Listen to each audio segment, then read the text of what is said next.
So yeah, dairy products and bone health, it's kind of a good place to start. And we're going to cover a lot about dairy products tonight, all the different aspects of them. But the best place to start is on bone health, because we have this whole illusion that dairy products are somehow connected to our bone health and that we need to eat dairy products for strong bones. Completely incorrect. So let's go through that and have a look at that. And I've got some interesting things to read out as well this evening, because there's some really, really moving stories about what people have done in terms of disease and how they've reversed it. And I've got one particular story that I want to read out, which I've never done before in a seminar, but it's a fascinating thing because it's written by a woman who literally cured herself by doing one simple thing with her diet, which is very related to what we're going to be talking about. So let's get on with it. After 4 decades of milk promotion, osteoporosis has become epidemic. Milk just doesn't do the trick. From Dr. Michael Colgan in the States. Hip fractures are more frequent in populations where dairy products are commonly consumed. Dr. Mark Hegstad, Harvard professor, 1986. This is 25 years ago.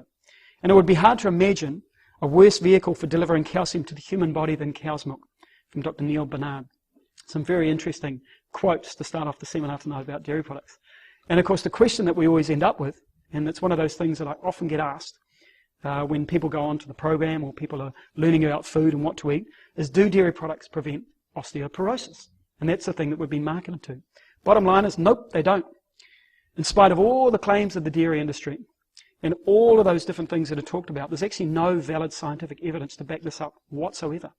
Osteoporosis is a multifactorial skeletal disorder of progressive bone loss. And what that means is it's to do with a whole lot of different things. To do with your gut health, your blood, your pH level, your diet, your sleep, your sunlight. There's a whole mixture of things that actually influence whether you get bone disease or not. It's not just to do with, if I eat dairy products, I won't get osteoporosis. Completely and factually incorrect.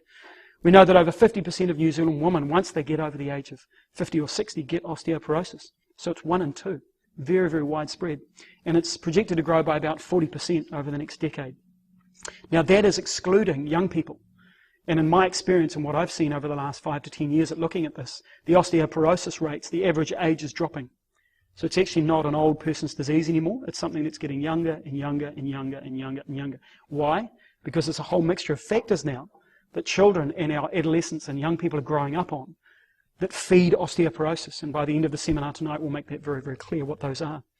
And when you look at the independent research from World Health Organization, from Yale researchers around the world, when they look at actually osteoporosis rates in dairy product intake, they find that dairy products are actually not the answer to osteoporosis. So World Health Organization, highest osteoporosis rates. This is in order, independent from the World Health Organization. Germany, Scandinavia, Finland, Sweden, USA, Australia and New Zealand. They're the top 7. Now when you actually cross-reference that and you have a look at what are the countries with the highest dairy food intake around the world, according to World Health Organization statistics. Well, they are in order: Germany, Scandinavia, Finland, Sweden, USA, Australia and New Zealand, in the same order. So it's quite interesting when you go, well, hang on, if dairy products are supposed to protect against osteoporosis and bone loss, how is it then the people eating the most have the worst bones? That's quite fascinating in its own right.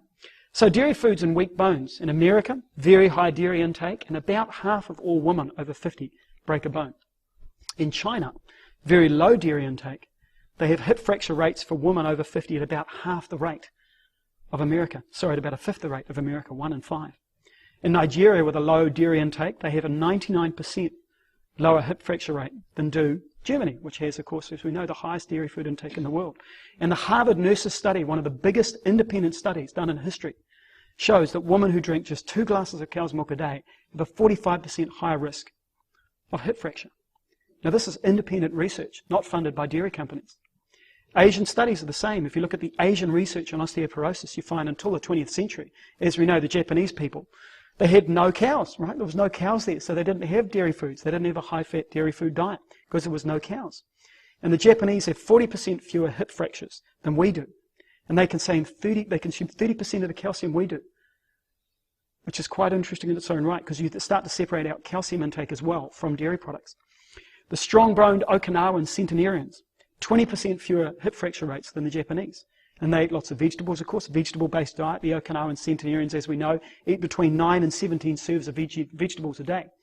And if you really want to get well, you massively increase your vegetable intake until you get well, and then you can slowly cut it back and introduce other things. It's called an elimination diet. They contain, things like natto contains vitamin K, and of course vitamin K is one of those nutrients that's very, very low in the Western diet, if at all present, and it's very important for bone health. Very high in fermented soy products. Okinawans eat basically zero dairy products, almost none, and yet they've got the longest longevity rates, healthiest longevity rates in the world without dairy intake, and their bones are very healthy because bone markers are very similar to longevity. You can't actually live a long, healthy life without healthy bones. You can't do it. They're very much one and the same linked in. So you find the people that live those long, healthy lives have the longest, strongest, healthiest bones. So, highest dairy calcium intake versus highest hip fracture rates. This is a slightly different way of looking at it because this is how much calcium we get from dairy products versus the hip fracture rates. And you'll notice that these top 7 countries here are the same here. The order is slightly different. It's not exactly as black and white, but they are the same countries. And then you look at the countries, the lowest calcium intake in the world, and they are exactly in order the lowest 4 countries with the lowest hip fracture rates. So again, lowest calcium intake, lowest hip fracture rates. Now for some of you, you're going to be going, hang on, that doesn't make sense. I know we need calcium, surely we need more. Well, we're going to cover that tonight. So don't worry, we're going to distinguish the difference between high calcium intake, low calcium intake, and then dairy products and calcium intake. There's quite a difference. So 34 countries, 34 studies in 16 different countries confirm that 70% of bone fracture rates were directly due to high animal protein intake. After 7 years of observation, it happened with the 1,000 women.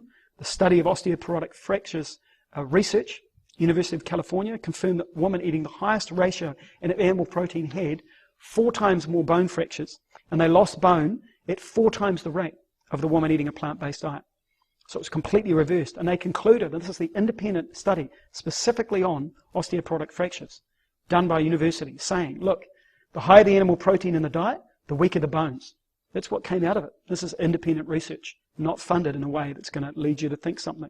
So cow's milk does not create strong bones. In 2005, all the studies on dairy products in young people that have ever been done since 1966 were reviewed. And there was 58 studies in all that were reviewed.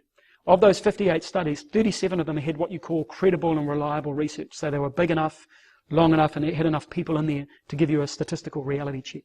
So when you looked at actually those studies, the credible ones, there was no relationship at all between dairy intake and bone health. None whatsoever. No evidence was found to support the notion that cow's milk somehow gives you strong bones or protects you from osteoporosis.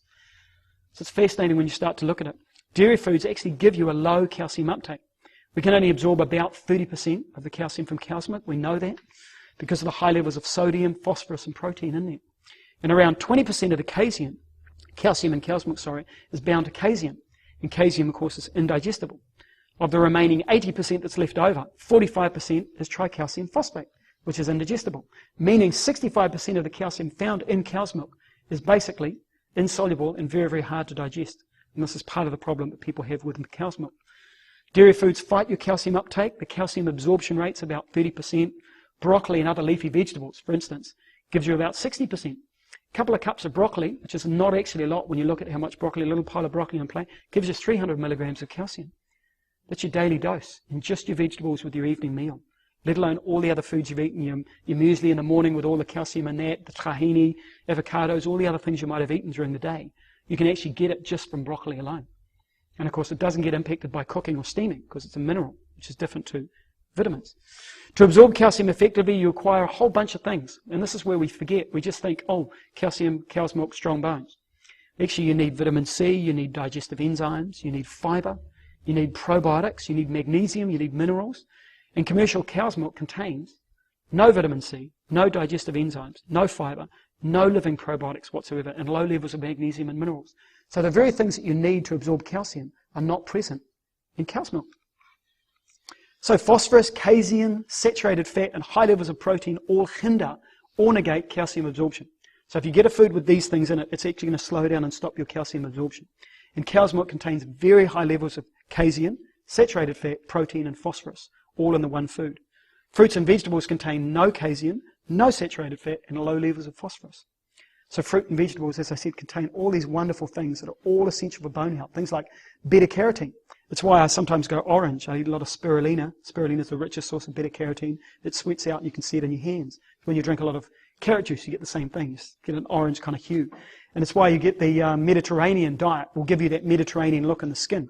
because you get more of an orangey flavour in your skin because you're eating so much beta-carotene, carotenoid-rich foods. You get more of that kind of a look, more of a darker skin kind of look. These nutrients slow bone loss and they promote alkaline and balance in the body. So this kind of mixture is what we're looking for if we're wanting to really increase our calcium, is that kind of mix in the diet, because that will uptake your calcium. Now here's the thing, in New Zealand we live on a farm, right? New Zealand is a farm. It's a milk and meat producing country. That's what we do. So the economic backbone of the country. We have this incredible budget for marketing. You know, New Zealand cows milk $200 million a year, New Zealand advertising budget. So you can imagine how powerful that is in letting us know that we must have our dairy products for calcium. It's been there our whole lives. It's just been marketed to. You know, marketers are very, very good. I know a lot of marketers. And the milk marketing organizations promote dairy foods as the #1 premium choice for calcium. You guys know that, right? We're always told, you know, drink your milk. Why? Because you get calcium. And you're even allowed to make claims about osteoporosis in milk and cheese adverts in New Zealand. Now, I've dealt with the Ministry of Health and with TAPS, the Therapeutic Therapeutic Advisory Pre-Vetting Service, where you make claims in advertising, so I know what you can and can't say. And you can make the claim on dairy foods. And many kids learn about how good cow's milk is before they can even think. So before they even get to a point where their brain can work and make their own decisions, they're actually told that this is the case. So they link them very much together. And every year, the average person in New Zealand consumes 270 kilos of dairy products. This is the average intake for a Kiwi, which is staggering when you think about it. That is a lot of dairy products, 270 kilos. Now, I weigh 70 kilos. So what is that? 4 of me? 4 sevens are 28? Yeah, that's 4 of me just in dairy products. Big pile on the floor. 190 kilos of cow's milk and cream. About 31 kilos of various milk fats, and that's a lot of fat. About 22 kilos of ice cream. We're huge ice cream eaters in New Zealand. And about 13 kilos of cheese. Now, the cheese intake alone is about 150% higher than it was just 30 years ago. So again, when we talk about cheese, can you have a bit of cheese occasionally? Yes, that's fine. However, a little bit of cheese in moderation is once a week, like it was 30 years ago. It's not 3 times a day. So again, that moderation, it's something I talk a lot about these days because people have lost what moderation is. Moderation is sometimes, not every day. So moderation is one of those words that's kind of, its meaning has got a bit funny. And of course, when you talk about dairy products, you can't help but look at things like lactose intolerance. And this is a world map of lactose intolerance, showing all the different areas around the world, pretty much where there's a population base, of course. Anywhere where there's a population base, you have this huge intolerance of dairy products, about 75% on average. So when you look at it, it's about 75% for most people, 60 to 80% for African Americans, 50 to 80% for Latinos, and about 90 to 95% for Maori, Pacific Island, American Indian, Aboriginals, anything, any kind of race that has lived in that darker skinned kind of area and then come to the white man, you know, diet and lifestyle and food with alcohol, smoking and that kind of thing. It's a shocker. Lactose intolerance symptoms, most of us will have had these at different times, and you get it a lot with children. And a lot of it is dismissed as IBS or something like that, of course, but a lot of it is directly related to dairy product intake. Intestinal gas, cramping, long-term digestive bowel issues, serious inflammatory disease, autoimmune diseases, osteoporosis, things like that, as a direct fallout of eating foods that constipate us. So pasteurization was useful once, and the key thing to remember here is once. You know, a long time ago we had the plague, and how we wiped that out was by learning how to wash our hands and go to the toilet in a sewage system that then was taken away from the environment we lived in. That kind of thing. Simple things in human history have wiped out so many of the diseases called cleanliness and sanitation. And we used to spread diseases in a different kind of way. It was quite funny. I read an article recently on the first doctor who suggested that washing hands before surgery and walking around a hospital was important. He was thrown out of the profession for suggesting such a crazy and ridiculous thing that you should wash your hands if you're walking around a hospital so as not to spread germs. It's unbelievable to us, but that's actually what happened. So every time anyone's trying to push the envelope and bring in a bit of interesting new truth to the human race, they're saying, well, look, no, this looks like it's true. I know it goes against the commercial model, but it does look to be true. When you look at the independent research, they're mocked and laughed at. Just like Professor George Ebers, who proved that in 2009 that vitamin D is directly related to a lack of sunlight. Proven, beyond all doubt. Multiple sclerosis, directly related to a lack of sunlight. Genetically. Shown in Scotland, shown in all the studies. He was laughed at for years. But, of course, then the independent research showed it over time. So this is another one of those cases. So pasteurization was very useful. It was a great thing once. And it was first used in the 1920s to kill microorganisms that caused tuberculosis, which, of course, was killing us all. That was back in the days before Non-communicable diseases were killing us, which is what's happening now. So 60% of the human race now is being killed by things we can prevent, whereas back then it was things that we didn't know what to do about. Pasteurization heats the cow's milk to about 150 degrees for at least 30 minutes, usually more. This has a devastating effect. It kills the lactic acid. Now that's the amazing part, that in yogurt starts to grow it, ferment it into a good food. So that's the part that you kill. Lactic acid is the part when you're making sourdough bread. The lactic acid starts to ferment and create the probiotics and cause it to become sourdough. We kill it with pasteurization. And that creates, of course, the pathogenic bad bacteria, which none of us need more of, because most of us, our balance in our gut is out as it is. Pasteurization makes most of the parts of the calcium insoluble, and of course it destroys a whole lot of the iodine as well, and most of us are iodine deficient as well. It basically kills everything. It kills the digestive enzymes, it kills lactase, galactase, phosphatase, and these are obviously what you use to absorb things like lactose. So the very natural enzymes in natural foods, which are there to absorb them and enable the digestion, get killed in the process. So again, you end up with the parts that are hard to digest, and you don't actually have the parts that make it easy for the body to digest. Pasteurization wipes out the vitamins, so A, B, and C. No vitamin C in cow's milk. Of course, one of the things you need for healthy bones is vitamin C. And pasteurization can create a poisonous chemical called xanthine oxidase, and that's known as the XO factor, which you might have been reading about lately. It's been coming a lot more in the media. I've been talking about it for quite a few years, and it's now starting to poke its head up, where governments are starting to take it seriously, like advanced glycation end products and xanthine oxidase, because it forms plaque in the heart and in the bloodstream. And of course, that's what we don't want, because of course, almost half of Kiwis are dying of heart disease, which is primarily due to arteriosclerosis and hypertension. So pasteurization breaks cow's milk down into the smaller particles, leading to cow's milk allergies and lactose intolerance, and this is a key part of the problem as well as the processing. So pasteurization also creates AGEs, or advanced glycation end products, and they are toxic chemicals in things that have been overly heated.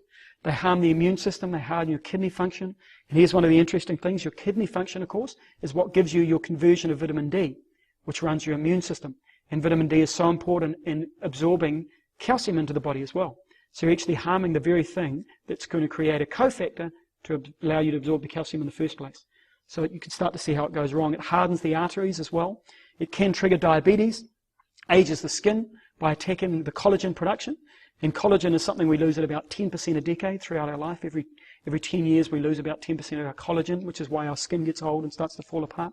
And why you'll notice in a lot of the Asian populations, where they're eating a lot of vegetables and very little meat and dairy products, their skin looks incredible right up until when they get older. You actually can't spot with a lot of the older Asian people, particularly Okinawans and people like that, you can't actually spot whether they're 90, 100, 60 or 70 or 80. Because literally, they just look ageless. And you start to get that with the high vegetable diet. So it promotes arthritis as well, heart disease, acidosis, and mental disorders, diabetes and cancer. So advanced glycation products are something you want to avoid. It's pretty hard to avoid them completely because they're pretty much in anything that gets toasted or browned or heated or charred or barbecued, anything in that kind of area. So I also talk about it when we talk about meat and disease as well, that so much of the meat we eat is full of AGEs, and it's part of the problem. So it's something that you want to avoid. You can't really completely avoid, but you want to avoid as much as you can. Dairy foods also constipate you. And as you know, one of the key things that I talk about in the program, one of the key things that's never talked about in society is how regular we need to be. And we need to be going 3 times a day. Number 2 is 3 times. We want to get up to that. You know, sometimes it takes a year or so to get there. It took me about 4 years before I got there of working on my bowel, but now I'm there regular like clockwork. And of course, it's so important. Anything that constipates you is the opposite of that. And cow's milk does that. It has no vitamin C. And vitamin C plays a crucial role in the formation of collagen. Collagen is 90% of our bone matrix. It's made of collagen. It's not calcium. We all think our bones are made of calcium. No, calcium is a tiny part of our bones. Right? Very important part, but very, very small. Calcium is the minerals like magnesium and things that are stored, and strontium on top of the collagen, which is a protein matrix.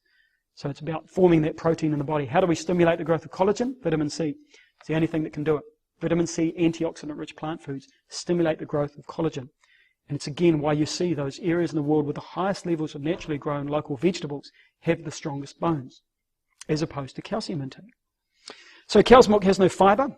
The more constipated you are, the lower your calcium utilization will be. And again, this is something we covered in the gluten seminar when we talk about the villi in the intestines. You've got these lovely little villi in the small intestines which are designed to grab your calcium and your iron as it passes through, to grab it as it goes. Now, when you've beaten those down and you've got constipation, or you've got sludge, all covering these up and they can't get to anything, or you've got the gluten and gliadin beating these down, then your minerals just float straight on by and you don't absorb them. So when you glug up your intestines, you can't absorb your food. And of course, so constipating foods is not good. Dairy foods can reduce iron absorption by about 70%. And this has been shown by the higher iron deficiency rates in children who consume a high dairy food diet. This is very common to have iron and anemia problems, crossing over with osteoporosis problems, and of course pointing to the gut. And where most of us don't look is in that gut. We look at the diet, but not the gut. So gut's important. Also can cause magnesium deficiency. And most of us are low in magnesium. Now, where do you get magnesium from? Leafy green vegetables, of course. The biggest, most important way to get magnesium. And always think of magnesium, when you think about it, think green, because magnesium's green. The heart of the chlorophyll molecule is magnesium. That's where it is. It's one of those key things that differentiates human beings from plants. And animal life and plant life is that core of green, which is magnesium. So the more plants you can eat, the better your magnesium. And that stops the cramping and all kinds of other problems that we often get. So dairy foods are also acidic. And we cover this a lot on the acid-alkaline seminar, of course. But when you look at acidic foods, they increase the calcium being excreted in the urine. So you lose more calcium. And long-term acidity leads to thinner bones and much, much worse lower muscle mass. So the more acidic you are, the more the body draws that calcium directly from the bones to balance the blood. What I call the parathyroidal hormone comes out. The brain will yell out and say, look, the acid-alkaline's out, we need some help, we need some more calcium, because when you get too acidic, and the blood gets acidic, which of course is what carries everything around in the human body, when the blood gets too acidic, the body will balance it. The body has this incredible mechanism of keeping the blood well balanced. So it's kind of a myth that you can get overly acidic blood. You can't really until you're dying, because the body will actually destroy the rest of the body just to keep the blood balanced. It's this incredible system that it's got, where it will suck calcium and minerals out of your bones and do all kinds of things and shut down system to keep the blood alkaline balanced. Because if you don't have an alkaline acid balanced blood, you die. It's that simple, like a fish in a fish tank. You put in the wrong balance, the fish dies. And we live in our blood. So one of those things about PTH is it only steals calcium from where it can find it. And if you don't have enough natural calcium in your diet, then it will steal it from the bones. And bones, of course, as I said earlier, are living matrix tissue, protein-based, collagen-based, with minerals that create new cells. Protects you from cardiovascular disease, diabetes risk, immunity, inflammation. And again, it's one of those reasons why bone health is such a good marker. And it's one of those reasons when you look at the 9 or 10 different markers that we have over history, when you're looking at how do we measure a good healthy man, when they used to do a fitness test or a health test at your doctor's back in the 50s, one of the first things the doctor would do was shake your hand as you went in. And that would be one of the markers. A good, strong, firm handshake is a sign of good health, because it signifies strong bones. So it's one of those things where that's one of the ways that you've always tested for longevity is good, healthy bones. And it's very, very true. It works. So dairy intake can raise bone disease as well. When you eat too much calcium-rich foods, your risk of osteoporosis and bone disease goes up. And this has been known again since the 1950s. It's been studied over and over again and shown. The average daily intake of calcium in India and China, for instance, is as low as 300 milligrams a day. It's a very low intake in terms of what we're taught. We're taught that we need about 1,000 milligrams a day to 1,200. If we go into pregnancy, even more. But their osteoporosis rates are very low, and their hip fracture rates are very, very low, even though their calcium intake is very, very low. So recent studies have confirmed this over the last 5 years or so, that even among girls aged 12 to 18, calcium intake has zero effect on bone density. Zero. Now this goes against a lot of what you may have heard, but that's actually what the research tells us. It's not actually about calcium intake, because bone health is about a whole lot of things working together. It's not just one thing. So that whole illusion of thinking somehow if I have my drink of milk, my bones will be fine is completely flawed. It's a flawed process. Vast amounts of people right throughout history, Central America, China, Poland, Asia, Africa, consume practically no dairy foods at all and have some of the strongest bones there with the lowest osteoporosis rates. So we know even epidemiological studies say the same thing. So osteoporosis and diet, if we do a little summary of that, over 85 studies done in 33 different countries showing China has an 80% lower fracture rate than the US on a plant-based whole food diet. Nigeria has a 99% lower fracture rate than Germany on a plant-based whole food diet. The Okinawa centenarians eat almost zero dairy products on a plant-based whole food diet and have near zero osteoporosis rates. I mean, their calcium is about 30% of the Japanese, which is about 40% of ours. So their calcium levels of intakes are very, very low. But they live the longest, healthiest lives on the planet. Over 50% of New Zealand women over 50 get osteoporosis. And those eating high levels of animal protein are about 4 times more likely to get bone fractures. And again, the Harvard Nurses study, one of the most respected independent studies, showed 2 glasses of cow's milk raise your hip fracture risk by 45%. Now you notice that you haven't seen a lot of this in the media. And yet this is something that came out a few years ago and it caused a real uproar when it was done from research perspective. Because of course it's like, goodness me, that's controversial. But I bet none of you even saw it. Huh? No. Yeah, it's sad, isn't it? So the perfect recipe for osteoporosis. If one was to create osteoporosis, what would one do? So if we wanted to mix up a magic potion to create osteoporosis, we'd do a number of things. Firstly, you'd need to have a lack of sunlight, because that's the most important way of getting vitamin D in the human body. That gives you 125D. And of course, sunlight has magic in it. So much about sunlight we haven't even analysed yet, but we know the more sunlight you get, the healthier you are without getting sunburnt. Number 2, the modern diet. We know that's a key contributor to osteoporosis. The countries with the modern diets, the low-fibre diets, of course, will give you osteoporosis. Drinking fizzy, cola, Fanta, Coke, energy-type drinks, all that kind of mixture will directly give you phosphoric acid, particularly the dark caramel ones, because they use phosphoric acid. And phosphoric acid, of course, is a food stabilizer. It's about 800 milligrams in every litre of Coke. 800 milligrams will suck 800 milligrams of calcium out of your bones just to get rid of it from the human body. So for every 1 litre of Coke you drink, you must take in the equal amount of calcium, which, of course, no one ever does. So you're in a negative the whole time, getting more and more acidic. Relying on dairy products for calcium will directly increase your risk of osteoporosis. A lack of fruits and vegetables, because fruits and vegetables contain the fibre, the beta-carotene, all those different nutrients that are required for healthy bones to be built must come from the fruits and vegetables, because it's the only place they exist. You can't get them anywhere else. A constipated bowel will do it as well. And then the last thing, of course, is a lack of exercise. So if you look at these 7 things, the perfect recipe for osteoporosis, what is common about these 7 things? Well, these 7 things essentially are New Zealand children right now.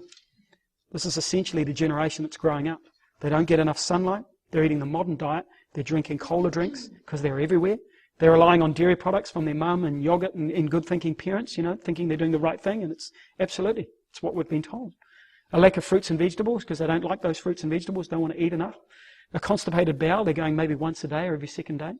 And a lack of exercise. We know that this is the highest rates of sedentary children in history, is the current rates. So I'm doing a presentation at the moment, which we're just doing around the country, when I actually go into fertility rates and actually what's happening. And you'll see this if you come to the seminar. Actually go through what actually is happening now. And we've now actually reached the tipping point. And all the experts worldwide from all over the planet, and I've got them all quoted and written in this presentation, are all saying that this current generation of children will die younger than we will. So it's the first time that actually everyone is agreeing that we've actually reached that tip of longevity. We're now dropping off the other side, simply because children are growing on things that will kill them younger than we are. So it's going to be sad that we'll be burying some of our own children, which is an awful thing to say. So bone strength is about the whole diet. A high acid-forming, highly processed animal-based diet means you require far more calcium. And this is one of those critical things tonight, that if you can get this and understand this, your understanding of calcium will transform. If you can really get that what means why we need so much calcium in the West is because of the lifestyle we live making us more acidic. So you need more and more calcium to make up for the acidic lifestyle. So what the program that we're currently on is designed to do is to make you more and more alkaline. So you need, actually, as a fallout of that, you acquire less and less calcium, because it's the acidity that makes you need more calcium. That's the parathyroid hormone. So high levels of protein and acidity mean a high calcium loss from the body. So too much protein and acidity, it's why you get bone problems in ex-weightlifters and bodybuilders and people like that get huge bone problems. Animal foods, we know, release uric acid when metabolized, which leaches calcium intake and other alkaline minerals from the body, so they get removed from that parathyroid hormone just to neutralize that acidic waste. So it's about the balance. And this is why in the West we usually need more calcium, because our poor dietary habits guarantee it. We're living in an environment, you've got 3 things that influence the human body. You've got diet, lifestyle, and environment. And the environment covers philosophical and religious and emotional areas and all those areas. And then your diet covers what you eat, and your environment covers, are you living next to the sea? What's your negative ions like? And what's your sunlight level? And is there toxic pesticides in the soil? All those kind of things. So you've got those 3 areas of diet, lifestyle, and environment that influence your health. And of course, the one that you can influence the most is your diet. So when you see this, you start to see where the problems start to come from. So dairy foods are high protein. We know that. Dairy foods are high protein, high phosphorus, and generally very acidic. And high protein diets without enough vegetables and mineral intake accelerate bone loss, and they accelerate osteoporosis. Eskimos are a great example. And they're often used as a great example of groups of people that can eat large amounts of saturated fats and don't die of heart disease. That's true. However, they die incredibly young of cancer. So the whole illusion of the Eskimos suddenly being this healthy kind of model is actually bogus when you look at it. They suffer from very high incidence of osteoporosis, have some of the shortest longevity rates in the world. They actually live shorter than anyone else in North America, Eskimos. So that whole argument is completely flawed. And when you look at the osteoporosis rates, they have this massive high protein diet, which of course they need to eat because they're in this freezing environment where of course you've got to eat a lot of saturated fat and protein, otherwise you die. But it actually causes them long-term problems because there's not a lot of green leafy vegetables grown in Eskimo land. So when the body has that much protein, of course, it's acidic, sucks calcium from the bones to balance the over-acidic areas. So making calcium-rich but acidic dairy foods totally useless for calcium delivery and bone strength. So this is kind of the summary of what I'd really like you to get and understand tonight is this part here. When the body has too much protein in those foods, it makes it acidic. When it's acidic, it naturally immediately sucks calcium and minerals, means you get into that vicious cycle. So again, if you're eating animal products, and some of you will and some of you won't, if you do that, just make sure you're eating it with a lot of alkaline foods. So lots of vegetables. So that 80-20 rule, if you want to have an egg or an egg or two, have it with a whole pile of vegetables. If you're having a little bit of steak, have a little bit of steak, 80% vegetables, 20% meat. A little bit of fish, lots of vegetables. So it's that mix. So cow's milk lowers vitamin D absorption. And again, this is another critical thing. It's why you'll see a lot of pills available in stores promoting vitamin D and calcium together. Because we know that vitamin D and calcium work well together to absorb, give you strong, healthy bones. Now, active vitamin D in the body, of course, as we talked about in the Sunlight seminar, is 1,2,5-D. That's what gets converted. And that gives you calcium mobilization, runs your immune system, of course. It gives you bone strength. And 1,2,5-D is critical if you want to be healthy. And it's why, again, I say this a lot, you've heard me say it before, but it's why the children with the lowest levels of sunlight exposure through the summer get sick in the winter, because they don't have enough vitamin D. So if your children are not getting enough vitamin D, you must give them a dose of it, either cod liver oil or something like that, or some kind of great supplement you can buy at the certain stores and things. But 1,2,5-D hormone regulates how much calcium absorbed. So when you look at the different things, you've got calcium coming into the body, and whether that calcium makes you acidic or alkaline, depending on what food it comes in with, then 1,2,5-D hormone regulates how much of that calcium gets absorbed. So you can see how critical it is. It's actually the gatekeeper. Vitamin D from sunlight is the gatekeeper as to how much calcium you get into your bones. That's dictated to by how much sunlight you had in summer. It's amazing when you actually start to see the synergy. And that's why we know vitamin D is so important when it comes to calcium metabolization. Eating animal protein causes a significant decrease in 1,2,5-D. So 1,2,5-D is the active vitamin D in the body. It gets lowered the more animal products you eat. So cow's milk lowers vitamin D absorption. We've just said that. Animal proteins create an acidic environment that not only remove calcium from the bones, but also block the kidney enzyme from making it. So not only are you removing it from the bones, but you're blocking the very ability to absorb and utilize the calcium that you're taking in your diet. This lowers your ability to absorb calcium while simultaneously making the body more acidic, meaning you then need more calcium. So you get into this vicious cycle of getting more and more acidic and needing more and more calcium, and then eating more of the wrong kind of foods to give you more calcium, to make you more acidic, to get you more constipated, and you get into that vicious cycle. So if there's too much calcium in the blood from animal foods, then the 1,2,5 hormone is decreased. And this removes all the calcium from the body. So make sure you have that balance. Again, if you think acid alkaline, make sure if you're eating acid foods, you've got lots of vegetables with them. And if you want to know about 2 key things to get alkaline, there's always 2 key things. One is eat less, the other one is vegetables. They're the 2 crucial rules. If you want to get well, they're the 2 things. You want to make yourself more alkaline, slow down how much you eat more vegetables. That's the 2 golden rules, always to get more alkaline. Overeating is one of the simplest, fastest ways to create more acidity. So dairy products are perfect for weight gain. There's been some marketing over the last 5 to 10 years that somehow dairy products are magic for losing weight. You might have heard some of this research. Completely incorrect. Cow's milk is designed to make a 40 kilogram calf turn into a 900 kilogram cow in a very short space of time. Right? So how does something that's designed to take a little calf, turn it into a massive cow, somehow create weight loss in human beings? It's absurd when you think about it. Cow's milk is perfect for rapid growth. Cow's milk doubles a calf's birth weight in 47 days. Now, what does human breast milk do? Human babies drinking human breast milk double their birth weight in 180 days. It's almost 4 times as long. Out of 49 recently reviewed dairy intake trials, no effect on weight loss was shown, none. 2 trials actually showed an increase in body weight for people eating dairy products. Now, it's quite interesting when you think about it, because simple logic will tell you that dairy foods are designed for helping small cows to become large cows. And that's great. It's a wonderful food for cows, for baby calves. But if you ask a dietitian, mainstream conservative dietitians how to put on weight, one of the first things they'll tell you is to eat more dairy products because they know how effective it is for putting on weight. So when you actually think about it, you go, wow, so the marketing telling me it's going to lose weight actually it goes against the very mainstream advice of knowing how do you build weight in children that are unwell. Give them more dairy foods. It will pack on the weight. Cow's milk has no fiber, but lots of calories and saturated fats. Perfect for weight gain. So no fiber, but lots of saturated fats and calories. Even in low-fat cow's milk, there are relatively high levels of cholesterol and saturated fats in it. So even in low levels, around 2% of the weight, but 34% of the calories. So a very small amount can contain an enormous amount of calorie hit. And one study here, which I found really, really interesting because they got done in America. It was a US study, and it was, the headline was something like, dairy foods help you lose weight. Independent research tells us that dairy foods will help you lose weight. Well, actually, the campaign went on for 4 years in America. From 2003 to 2007, it went on in the mainstream media. And it's built up a lot of that research that we hear about in the media where, I use my whey protein powder and I lose weight, that kind of thing. When you actually look at the independent research, they all reviewed this research and they found it was completely untrue. And it was dairy funded. So you've got to remember when you look at research, it must be independently funded.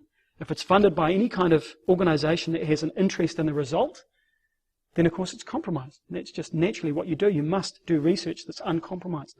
And this dairy company funded research, when checked, showed there was no benefit for weight loss whatsoever. None. None at all.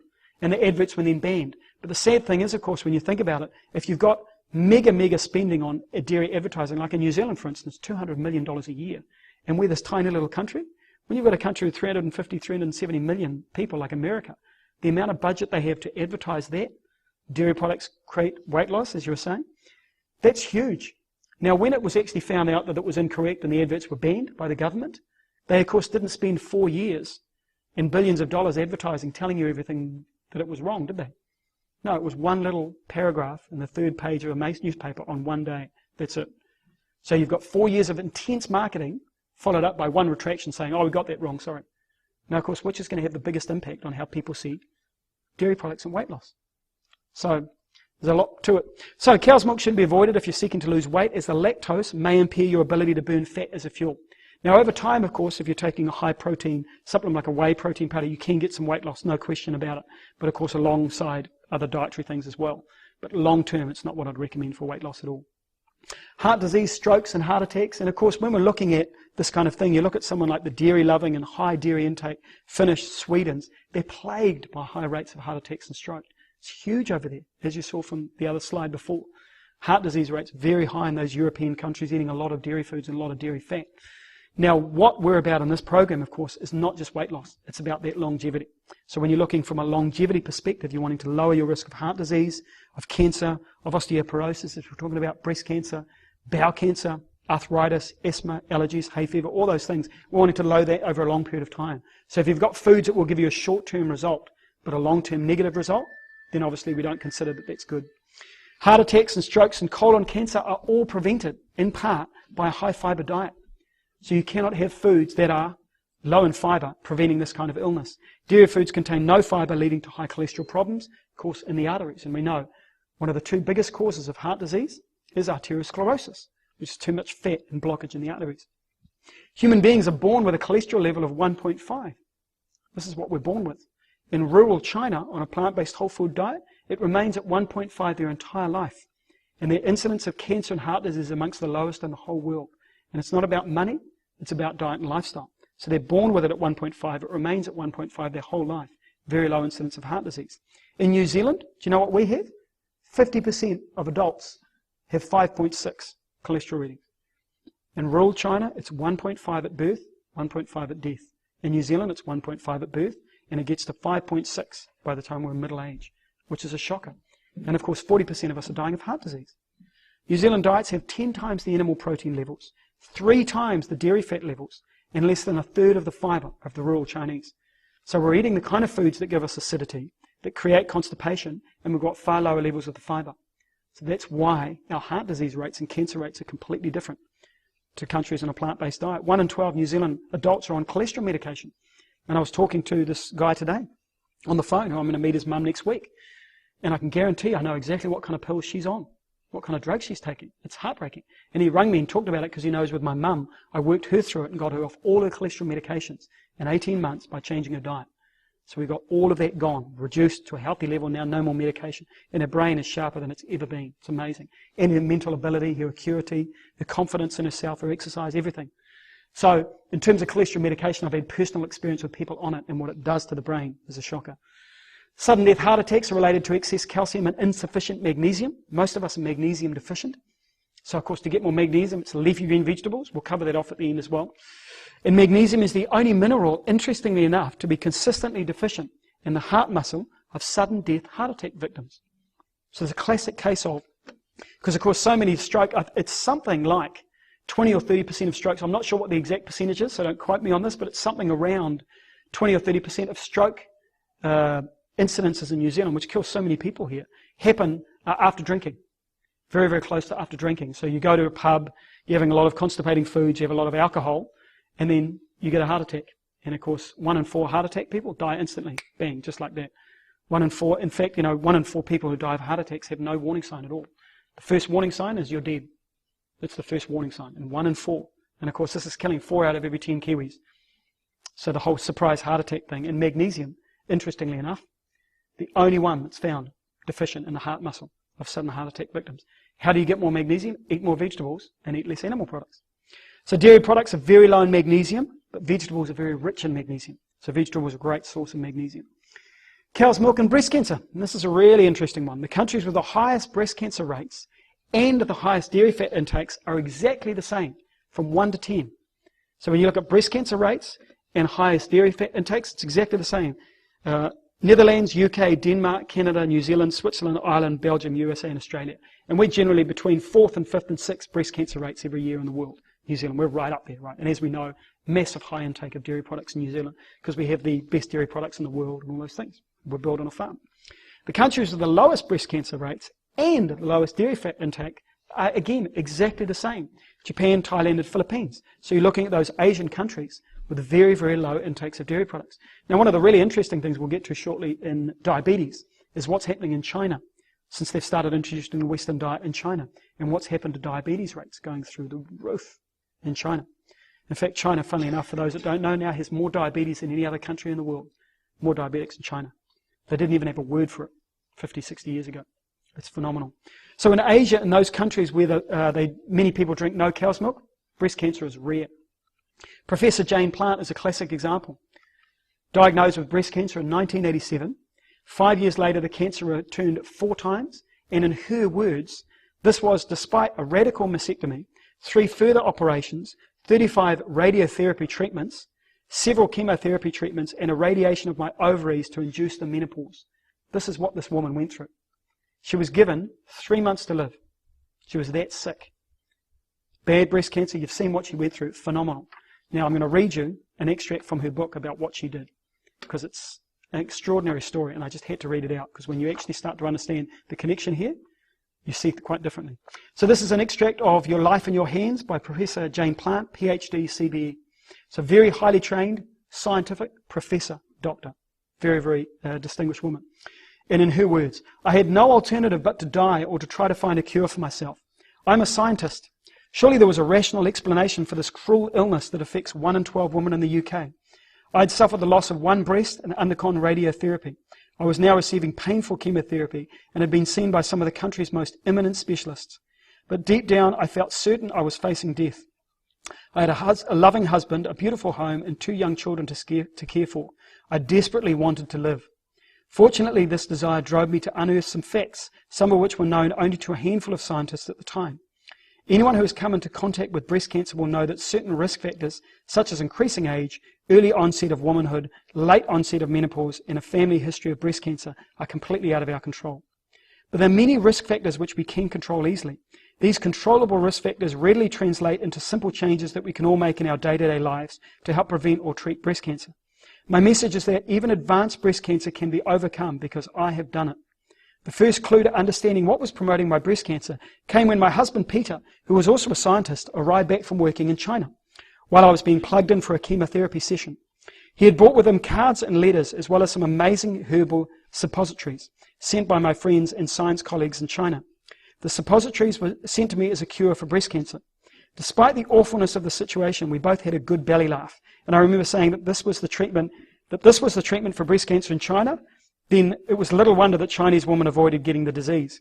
Those words echoed in my mind. Why didn't Chinese women in China get breast cancer? I collaborated once with Chinese colleagues on a study of links between soil chemistry and disease, and I remembered some of the statistics. The disease was virtually non-existent throughout the whole country. Only 1 in 10,000 women in China will die from it, compared to the terrible figure of 1 in 12 in Britain, and the even grimmer average of 1 in 10 across most Western countries like New Zealand. In fact, New Zealand's 1 in 7, by the way. It's not just a matter of China being a more rural country with less urban pollution. In highly urbanized Hong Kong, the rates rise to 34 women in every 100,000, but still puts the West to shame. The Japanese cities of Hiroshima and Nagasaki have similar rates. And remember, both cities were attacked with nuclear weapons. So in addition to the usual pollution-related cancers, one would also expect to find some radiation-related cases as well. The conclusion we can draw from these statistics strikes you with some force. If a Western woman were to move to an industrialized, irradiated Hiroshima, she would slash her risk of contracting breast cancer by half. Obviously, this is absurd. It seemed obvious to me that some lifestyle factor not related to pollution, urbanization, or the environment is seriously increasing a Western woman's chance of contracting breast cancer. I then discovered that whatever causes the huge difference in breast cancer rates between Oriental and Western countries isn't genetic. Scientific research showed that when Chinese or Japanese people moved to the West, within 1 or 2 generations, their rates of breast cancer approached those of the host community. The migration studies. The same thing happens when Oriental people adopt a completely Western lifestyle in Hong Kong. In fact, the slang name for breast cancer in China relates to and translates as rich woman's disease. This is because in China, only the better off can afford to eat what is termed Hong Kong food. The Chinese describe all Western food, including everything from ice cream and chocolate bars to spaghetti and feta cheese, as Hong Kong food, because of its availability in the former British colony and its scarcity in the past in mainstream China, mainland China. So it made perfect sense to me that whatever was causing my breast cancer and the shockingly high incidence in this country generally, it was almost certainly something to do with the better off middle class Western lifestyle. This is an important point for men here too. There is an important point for men here too. I've observed in my research that much of the data about prostate cancer leads to similar conclusions. According to figures from the World Health Organization, the number of men contracting prostate cancer in rural China is negligible. Only 0.5 men in every 100,000. However, in England, Scotland and Wales, this figure is 70 times higher. Like breast cancer, it is a middle-class disease that primarily attacks the wealthier and higher socioeconomic groups, those who can afford to eat rich foods. I remember saying to my husband, "Come on, Peter, you've just come back from China. What is it about the Chinese way of life that is so different? Why don't they get breast cancer?" We decided to utilize our joint scientific backgrounds and approach it logically. We examined scientific data that pointed us in the general direction of fats and diets. Researchers had discovered in the 1980s that only 14% of calories in the average Chinese diet was from fat, compared to almost 36% in the West. But the diet I'd been living on for years before I contracted breast cancer was very low in fat and high in fiber. Besides, I knew as a scientist that fat intake in adults has not been shown to increase risk for breast cancer in most investigations that have only followed large groups of women for up to a dozen years. Then one day, something rather special happened.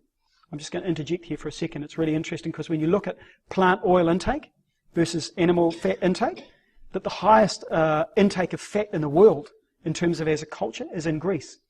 And they have some of the lowest breast cancer rates in the world because, of course, the fat intake they have is what?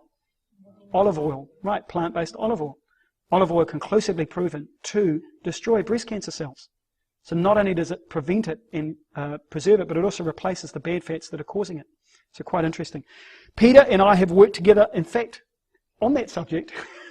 Sorry, statistical mind going into overdrive. Greek women have the best longevity rates in the world of all women. Over the age of 60, there's more Greek women live to 60 than any other group of women in the world. They have the highest intake of plant fats in the world, which is quite interesting. So, back to the story. Peter and I have worked together so closely over the years that I'm not sure which of us said first, the Chinese don't eat dairy produce. It is so hard to explain that to a non-scientist, the sudden mental and emotional buzz you get when you know you have just had an important insight. It's as if you had a lot of pieces in a jigsaw in your mind, and suddenly in a few seconds they all fall into place and the whole picture is clear. Suddenly I recalled how many Chinese people were physically unable to tolerate milk. How the Chinese people I'd worked with had always said that milk was only for babies. And how one of my close friends who was of Chinese origin always politely turned down the cheesy course at dinner parties. I knew of no Chinese people who lived a traditional Chinese life who ever used cow or other dairy food to feed their babies. The tradition was to wet nurse, but never, ever eat dairy products. Culturally, the Chinese find our Western preoccupation with milk and milk products very strange. I remember entertaining a large delegation of Chinese scientists shortly after the ending of the Cultural Revolution in the 1980s.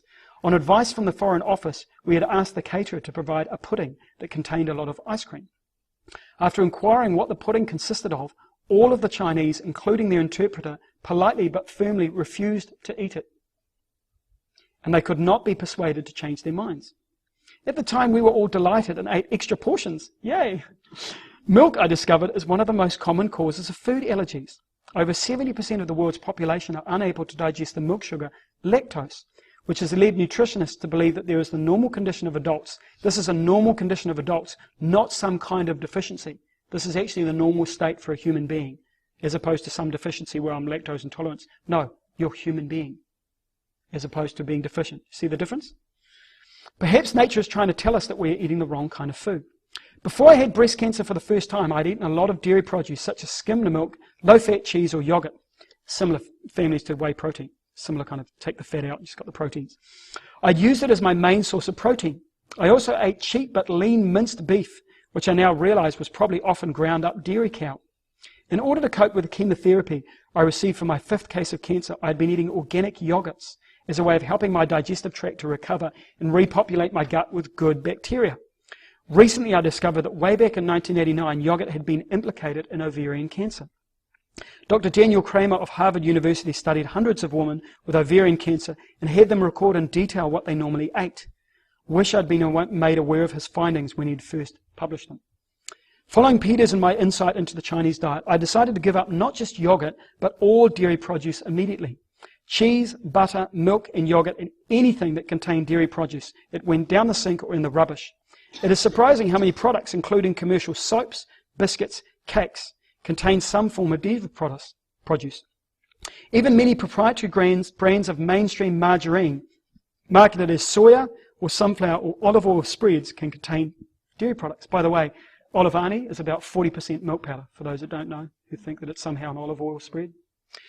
I therefore became an avid reader of the small print on food labels, which is something that I advise you all to do, as you know.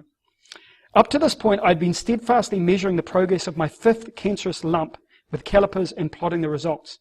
Despite all the encouraging comments and positive feedback from my doctors and nurses, my own precise observation told me the bitter truth. My first chemotherapy session had produced no effect. The lump was still the same size. Then I eliminated dairy products. Within days, the lump started to shrink. About 2 weeks after my second chemotherapy session, and 1 week after giving up dairy produce, the lump in my neck started to itch.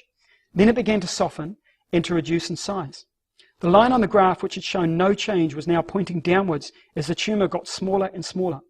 And very significantly, I noted that instead of declining exponentially, a graceful curve, as most cancer is meant to do, the tumour's decrease in size was plotted on a straight line heading off the bottom of the graph, indicating a cure, not a suppression or a remission of the tumour.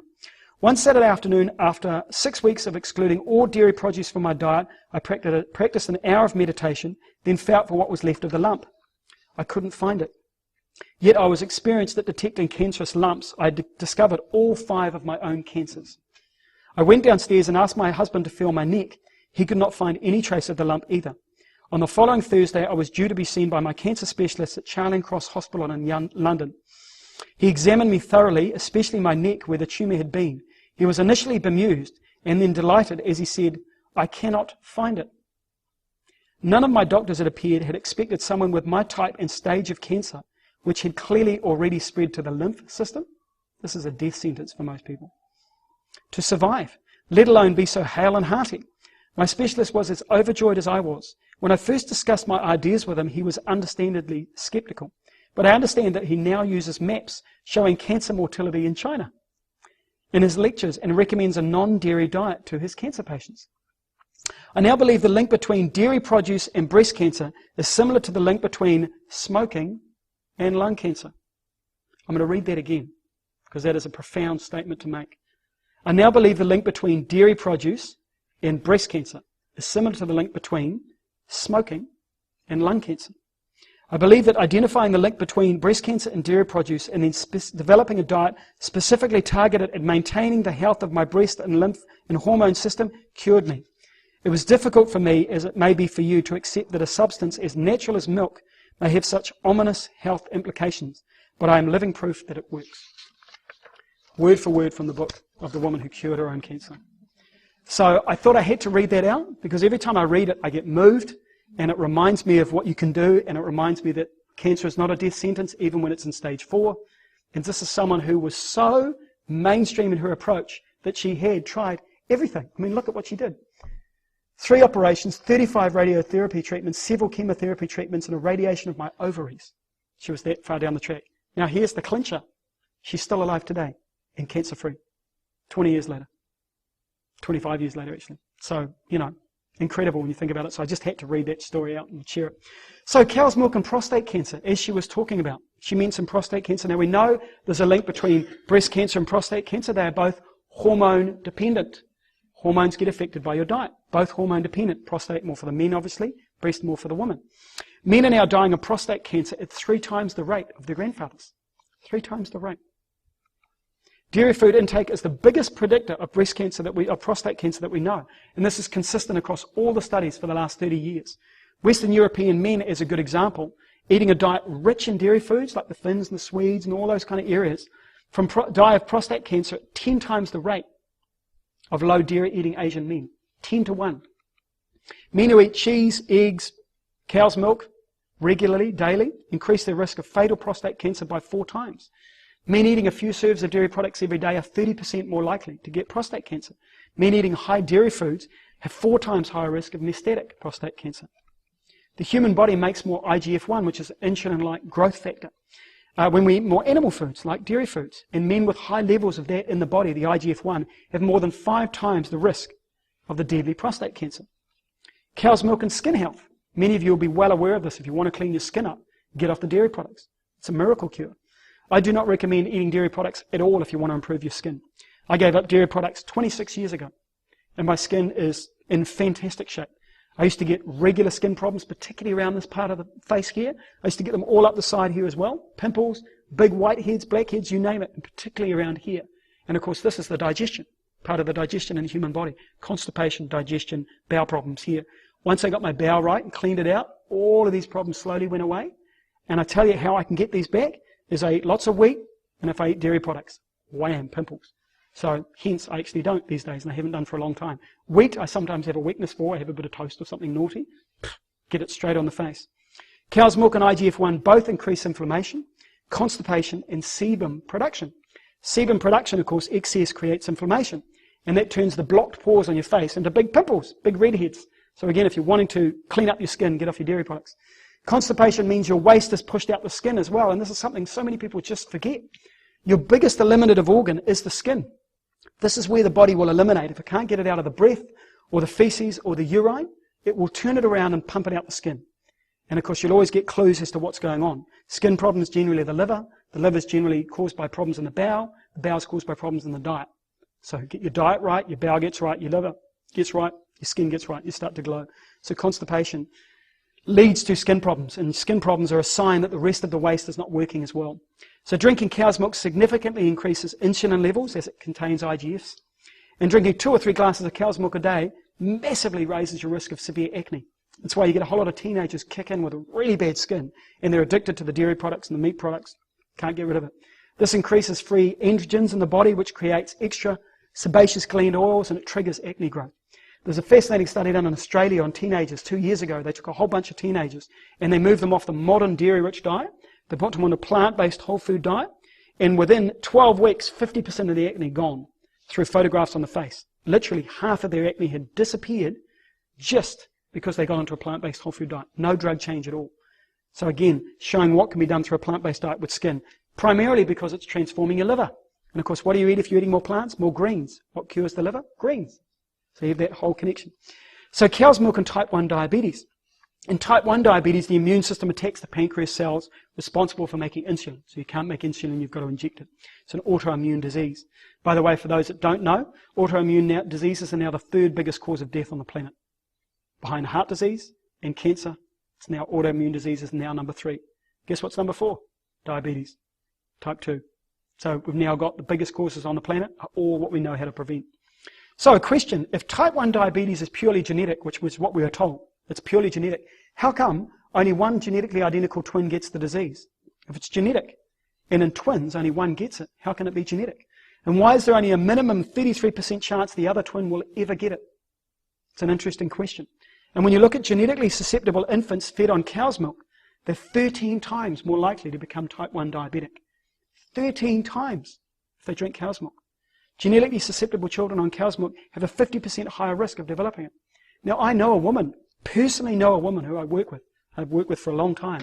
She married a type 1 diabetic husband, so he's type 1 diabetic. They had a child. Child was in great health, no type 1 diabetes at all. Up until 2, she'd be fed a plant-based whole food diet. On her second birthday, she had a birthday party. It's the very first time in her life she had any dairy products. Do you know the day after that, she was distinguished as a type 1 diabetic. Now, I know this child and I know this woman, actually living right now in New Zealand. The day after her first dairy products, type 1 diabetic. She's been one ever since, injecting insulin every day. And her mother is convinced, absolutely convinced, because she was so particular. And then wham, it happened overnight. So in one 1992 study, 142 children, newly diagnosed with type 1 diabetes, 142 kids were tested. Every single child, 100%, had high levels of cow's milk protein antibodies in their system. And every single child tested without type 1 diabetes had low levels or none at all. So we know there's a real distinct connection there between the two. It's possibly the number one trigger for type 1 diabetes. I mean, this has been shown in studies since 1968. There's a connection between high dairy foods and type 1 diabetes. Finland, this is something I thought you might find interesting. In Finland, on a very high dairy food diet, as we've talked about, you've seen the rates of high dairy intake, and Finland, of course, is right up there. Type 1 diabetes is 36 times more common than in Japan. So you look at countries with similar amounts of people, for every 1 in Japan, you've got 36 in Finland. Now, if, as we've seen from migration studies, if you take a whole lot of Japanese and you move them to Finland, they will all get the same thing. So it's fascinating when you look at it, when you actually start to look at it from an external perspective. So I thought this chart was interesting as well, because this chart shows the countries with the highest cow's milk intake in children, which is nearly identical rankings for type 1 diabetes incidence. So over here we've got type 1 diabetes incidence in children aged 0 to 14, Finland, Norway, Sweden, Denmark, New Zealand, Great Britain, Netherlands, USA. And here we've got the highest cow's milk consumption by children around the world. Finland, Sweden, Norway, Great Britain, Denmark, USA, New Zealand, Netherlands, almost exactly the same in positioning. So the same 8 are the same top, slightly different positioning, but identical in terms of the top 8, with the same high levels of dairy products and type 1 diabetes incidence. Cow's milk and all diabetes. So even if you look at type 2 diabetes, which we know is curable and reversible through diet, in 1925, the highest diabetes rates were in America. Holland was a little bit lower. They had a little bit less animal products. England was a bit lower in levels. They had a bit less animal products. Italy was significantly lower, where they ate significantly less animal foods. Of course, a lot of olive oil and other foods are eaten in Italy instead. And in Japan, where they ate almost zero animal products, it was 100% lower than in the USA.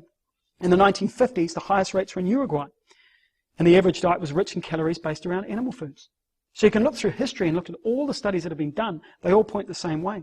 When Japanese immigrants moved to America and they ate the typical American diet, as large groups of women did after the Second World War, there was massive immigration from Japan to Hawaii, which is the typical American diet. 4 times higher rates of diabetes in the same siblings. Your other siblings and brothers, sisters are back in Japan, no diabetes. You move to America, same level within 10 to 20 years as the current American rates. As the Japanese embraced a Western lifestyle, levels of diabetes rates have skyrocketed in their children as well. And we know that if dad eats a high-fat diet, then his daughters are far more likely to develop diabetes. So we know a direct relationship between male sperm and semen production, passing that on genetically, fertility rates as well. And it seems very clear when you look at it objectively, the higher the animal food intake, the higher the diabetes rates. The lower the animal food intake, the lower the diabetes rates. Here's the clincher. In China, as I said earlier, I was going to tell you the statistics on China. They have embraced the Western lifestyle. In China and India are the two big targets right now for all the big fast food corporations and the soft drinks. That's where they're growing. And you see the reports, you go to the Business Week, any week in the New Zealand Herald or any of the papers, you see massive great news about how we're exporting so much now Western food over there, and we're giving them all our soft drinks, and they're taking more animal protein, and we're giving them more milk. In China, where they didn't have basically words for diabetes 100 years ago, there's more diabetics now, 97 million diabetics in China. 1 in 10 of the adult population in China, where it was non-existent.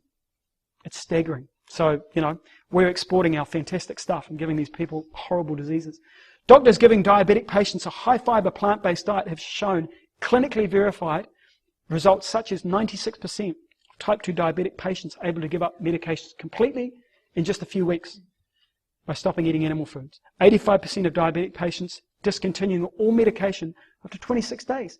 85% of diabetic patients. Shown over and over again. Type 1 diabetes able to lower their insulin medication by 40%. Diabetic patients lowering their cholesterol levels by 30% by changing their diet. And this has been proven. Dr. Robert Young, Cadwell Esselstyn, who worked with Clinton, Dr. Goldhammer, who's proven it with the water fasting at the North Clinic in the States, Dr. Gabriel Cousins in America, Dr. Dean Ornish again, who's written some of the papers.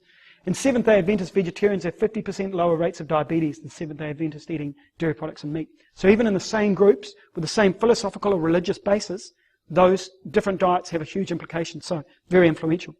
Cow's milk and fertility. Women eating more than 4 serves a day have double the risk of the most deadly ovarian cancer.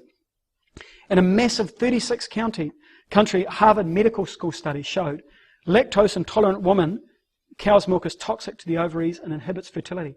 Now, if we're looking at roughly 75% of people, even if we're conservative and we say 60% of people have a lactose intolerance, and we know that when you look at a 36-country study by Harvard Medical School showing that it increases infertility, and you now look at our infertility rates, and we know that 1 in 6 couples in New Zealand right now cannot conceive, baby-making age. 1 in 6.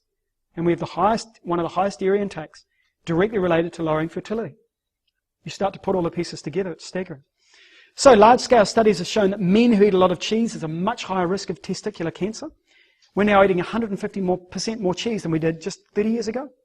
And our fertility in men is now 50% of what it was just 50 years ago. Men now creating about 20 million amounts of semen per milliliter of sperm. Now, sperm per milliliter of semen. Sorry, wrong way around. Whoops. And it was 100 milliliters, 100 ml, just 50, 60 years ago. So male fertility rates has dropped phenomenally. And, of course, that's part of the problem. More than half the problem with fertility now is men, not women. So it's a male problem. And, of course, what we're eating is having a huge impact. So what is cheese made of? You want to look at what cheese is made of. This is a shocker, this one. Right? You start off with pasteurized, highly concentrated casein. You then, of course, have a whole lot of saturated fat you throw in there as well. You throw in a lot of salt. None of us needing more salt, of course. We've got plenty. Hydrogenated oils as well. A whole lot of harmful emulsifiers and extenders, and then some phosphates. And in the MRI image of a cheese eater, gastroenterologist experts saw a massive lump of cheese in the bowel when they're looking for what the problem was with this particular person. They described it as a cheese baby, because that's what it was. It was a whole lump of cheese sitting in there, rotting in the bowel. And of course, when you get a lack of movement in the bowel's not designed to have things sitting there. It's designed to move waste through. Right? That's when you get pathogenic bacteria, because that's where they grow, in the bowel. And that's when you get colon cancer and bowel cancer. What have New Zealand got? The 3rd highest rates off for men in the whole world. Bowel cancer. New Zealand woman, number 1 on the planet for bowel cancer. Yellow cheese cellulite butt. This is what I call it. Yellow cheese cellulite butt. This is why I don't recommend you eat yellow cheese. Right? Pretty simple. It takes about 5.7 litres of cow's milk to make a single block of cheese. 5.7 litres. It's phenomenal. And it sticks to your bowels like super glue. And I often say to people, if you really want to get put off cheese, just go home tonight, make some cheese on toast, make it your last cheese on toast you ever had. Right? Heat up the cheese until it's liquid, roll it in your dish scrubber, then put your scrubber on the bench overnight, leave it. Come back in the morning and try to get the cheese off the dish scrubber, because that's what it's done in your bowel. It's almost impossible to get off. You need industrial strength spray and wipe to get it off, right? And you can't exactly do that in your gut. It's called antibiotics. So eating cheese is like eating fiberless, nutritionally devoid, constipating, saturated fat cellulite. And it's a great line, so remember that. So every time you want some cheese, you go to someone and say, look, have you got any fiberless, nutritionally devoid, constipating, saturated fat cellulite? I'd really feel like some. And they'll go, what are you talking about? You go, some cheese, thanks. So I gave up cheese in my early 20s as part of my regime to cure my asthma, and cheese and red meat are the two things I have never, ever eaten since I was 18 years old. And I tell you, my bowels are so much happier for it, and my skin is so much happier for it. They're the two key things that will really, really, really mess with your bowel, is yellow cheese and red meat. Avoid it. Avoid your yellow cheese. Raw cow's milk, though, has some health benefits. So some people will ask about that, and there's a big trend at the moment towards raw cow foods and raw animal foods. So there are some benefits for some people. Now, taking away the fact that most of us have a problem with lactose, and most of us, of course, can't get access to raw foods or fully fermented yogurts, it is a challenge. It's one of the reasons I don't recommend you eat dairy products at all. However, if you are going to eat dairy products or introduce them back into your diet, there are only two that I recommend. One, obviously, is raw organic cow's milk, because it's naturally fermented, and naturally fermented cow's milk is far healthier than the commercially made, heated, pasteurized, homogenized cow's milk. Most yogurt on the market is heated, destroyed, and they just add a little bit of bacteria in at the end, somehow advertising it as acidophilus rich. So what I recommend is you stay off it, unless over a period of time you get your bowels. Once you've got your bowels to 3 times a day for 2 months in a row, then you can consider your bowels working well. Then you start to introduce dairy products if you want to, okay? But until then, don't do it. Fermenting or souring healthy milk to form yogurt or kefir helps to break down lactose and prejudiced casein. Now, these, as we've talked about tonight, these are two of the key problems. Lactose and casein are what causes people trouble, making them occasional healthier choices. So if you're genuinely eating raw cow's milk, it will have the enzymes in it to break that down. And if you're eating natural yogurt, that will have the enzymes and it will have the probiotics. So that's why the Greek armies and things, they used to travel with cow's milk. They'd ferment it. They'd have the cow's milk alongside garlic, because the garlic is prebiotic rich. Cow's milk is probiotic rich. Then you get the perfect mixture for your gut, which is what we need, prebiotics and probiotics, digestive enzymes for our gut. So that's where the connection comes from, and that's where the current trend towards raw dairy products is coming from. So if you can get them, that's great. But like I said, I'm black and white about it. I don't recommend you eat them. However, almost commercial brands of yogurt are made with pasteurized milk, and butter contains very little lactose or casein. That's why some people who have low levels of intolerance can actually tolerate bits of butter occasionally, because it actually doesn't contain casein, very low levels of lactose as well. So that answers that question for people. So drinking cow's milk also is kind of quite weird as we finish up tonight, and before Tracy delivers you the most delicious thing that she's made in a long time that I can remember, makes me weak at the knees. Can you please make sure there's some put aside for me? Because I don't want it all to go, because I know it's gonna, right? So this is where the little one here is suddenly going to get really awake and ooh, yum when she sees what's coming. So drinking cow's milk is quite weird when you think about it. If you think about, imagine we were out in nature, right, all these centuries ago, no one had drank cow's milk. Imagine you're standing there and you see the cow's udders hanging down. You see this big animal eating grass with udders, and you go, wow, I'm going to go and suck on those. That's actually what happened. I mean, it's bizarre when you think about it, right? You see a cow sucking and they go, yeah, what do they look like? I might have to suck on those. I mean, it's bizarre when you think about it, right? But that was what would have happened. Right, someone would have gone, oh, I think I'll suck on them and try it out. And then, off we went. So, when you think about it, right, humans... Were you there, Jason? No, I wasn't there, but this is me theorizing about Neanderthal man, right, or Paleolithic man. So humans are the only mammal that drinks the milk of another species. No other species on the planet will do it. Apart from cats will drink cow's milk. Here's the funny thing. Cats are one of the few species of animals in the world that gets man-made disease.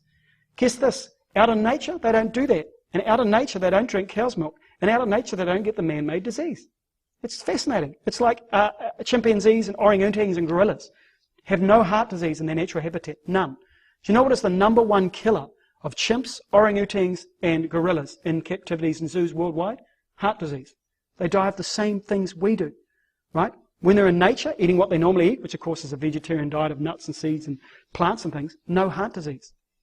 It's fascinating. And cows are one of those poor creatures that get fed dairy products in captivity, the worst kind of dairy products too, and they get the same problems we do. That's why the growth of the pet store, you notice over the last 30 years, pet stores are this massive industry, right? We can fix your cat, we can fix your dog, right? All the same illnesses that human beings get. So humans are the only mammal that drinks the milk of another species, apart from cats and dogs, and they get the same diseases that human beings get. And dairy drinks any kind of milk after weaning. No other animal does this. They only drink milk when they're growing at that very fast increasing rate where they want to, grow really quickly, and then they stop drinking it. And cow's milk is one of the most allergenic foods, along with gluten. Gluten and cow's milk are pretty much the two top, and sugar, of course. And they're the three key things we give to kids. And we continue to feed it to children. It's one of the most allergenic foods. It's only intended for baby calves, and even baby calves themselves. that are actually genetically DNA locked in with that mother, only drink it for a very short period of time. And we have this illusion somehow it's a food that we should drink all our life after it's been pasteurized and homogenized and processed with sugar added to it. When you start to really look at it, it's quite interesting. So, the bottom line about dairy produce, the World Organization statistics, World Health Organization show that the highest rates of modern lifestyle diseases, be it breast cancer, heart disease, or osteoporosis, doesn't really matter, or type 1 diabetes, or type 2 diabetes, exist in the same countries with the highest dairy produce consumption. There is massive, relevant, long-term, incredible studies for this. Massive body of evidence. What I've done tonight is I've presented 350 different studies to you tonight, by the way. That's why it's been very heavy on research tonight. You might have noticed I've been quoting a lot of research. 350 studies. And that is just the tip of the iceberg on this stuff. It's a very small part of what's being done. Cow's milk is a money-making product. It is not a health product. The people that want you to eat more dairy products are basically the people farming it and growing it. And that's understandable. If that's the product, that's absolutely understandable. But it just should not be distinguished as a health product. It should be distinguished as what it is, a very good source of revenue. That's what it's about. So, what about calcium pills? One of those little things I just wanted to merge into because I know some of you will be thinking, well, where am I going to get my calcium? Even though you can get plenty of calcium from your natural diet. Food nutrients are bonded to a carbon molecule and easily absorbed by the human body. So it's important that you take your calcium in ways that are bonded to natural foods. Now, man-made synthetic pills are not bonded to a carbon molecule. It's one thing you should know if they're synthetic. Hard, compressed synthetic tablets are hard for many people to genuinely break down, assist, and absorb. And I've actually got bone scans. One happened to a woman, trying to think of the year, I think it was 2004. It happened in Ashburton. There's a woman I know down there, a bloke I know down there called Bob. His mother went and had a bone density scan for arthritis and things. And they noticed up on the scan there was a whole lot of little funny white things in her bowel. And they couldn't figure out what they were. And they were trying to figure out what these oval-shaped things were. And they were calcium tablets. Hard calcium tablets in her bowel about to come out, completely undigested. So the harder the pills that you take, the less likely the body's to absorb them. Now, there are some good calcium supplements. Of course, you go to your health food store and that's fine. There's lots of good stuff around. But make sure they're not the very hard, compressed calcium tablets because the body just will not absorb it. It's like sand. It goes right through the digestion. So the higher the dose, the lower the absorption of pills. And man-made synthetic vitamin pills results are about 90 to 95% in the sewage. So make sure you're getting good quality vitamins. And there are some available, so make sure you hunt them out. Even the great Linus Pauling, who talked about that, of course, Nobel Prize winner, he only recommended 400 milligrams of calcium a day. It's quite interesting when you look at that as well. So not heavy doses. So regular doses. So make sure if you're going to take them in a pill, get good quality ones. So the truth about calcium uptake, these are the things you need if you want to absorb calcium. Here they are. Essential fatty acids, enzymes, calcium, vitamin C, vitamin D, vitamin K, proteins, strontium, potassium, collagen, glycoproteins, antioxidants, fiber, non-collagenous proteins, conjugated linolenic acid or CLA, serotonin levels, zinc, manganese, selenium, magnesium, copper, phosphorus, and an alkaline environment and healthy bacteria. Notice how none of this has anything to do with dairy products. But this is actually the science of what you need to absorb calcium in the human body. Quite interesting. So, as we finish up tonight, we'll talk a little bit about magnesium, and then Tracy's about to hand out a yummy thing. Sudden death heart attacks, as I mentioned earlier, are related to excessive calcium and insufficient magnesium. Magnesium is a natural calcium blocker, so you can't take them both at the same time. Magnesium is the only mineral deficient in the heart attack victims, as we talked about earlier. And magnesium in the Western world has dropped significantly. And for those I know, some of you in the room, you'll know about this as well, the dropping of magnesium intake. It used to be 500 milligrams daily when we ate more plants. It's now about 200 milligrams daily, so we're not getting enough magnesium. Where do you get magnesium from? Well, handily enough, I've done a very simple little chart for you to show you where you get magnesium from, right? So here it is. Soaked pumpkin seeds, almonds, Brazil nuts, i.e. the muesli for breakfast. Sprouted quinoa and buckwheat and soybeans, i.e. the sprout mixture you have on your salad. Green leafy vegetables, chickpeas, spinach, peas, cashews, pine nuts, white beans. You notice there's a lot of foods there we can get good quality magnesium from. I put right at the bottom here, cocoa, which is chocolate, right? Now I've put that at the bottom, because if I'd put it at the top, you guys would have gone, great, I eat lots of chocolate, get my magnesium, right? No, wrong, right? You do not rely on your chocolate, even your raw cacao. Don't rely on that for magnesium intake. It's good, but it's a treat, right? You do not rely on that for your calcium intake. Rely on your green, leafy vegetables for your magnesium intake. The greener it is, the better. So cow's milk is not a good mix. Elements that inhibit your calcium intake: heavy protein, phosphorus, saturated fat, salt, acidic residue, insoluble tricalcium phosphate, sodium, caesium, hormone, and pesticides. So these are the things that will stop you absorbing your calcium. Pasteurized dairy foods are rich in heavy protein, phosphorus, saturated fat, salt, acidic residue, insoluble tricalcium phosphate, sodium, caesium, hormones, and pesticides. So you start to see the connection here between, is it a good source of calcium or not? Well, no, it's not.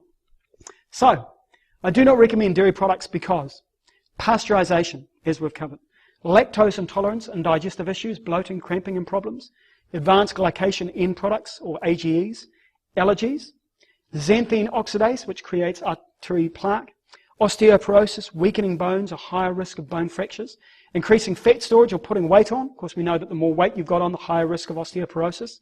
Constipating as well, acidic, and is linked to a whole mixture of things, a lot of which I didn't even get a chance to talk about, like sinus congestion, things like that, which many of you will be well aware of, caused by a lot by dairy products. So, avoid dairy products to lower your risk of disease. And hereby endeth this seminar.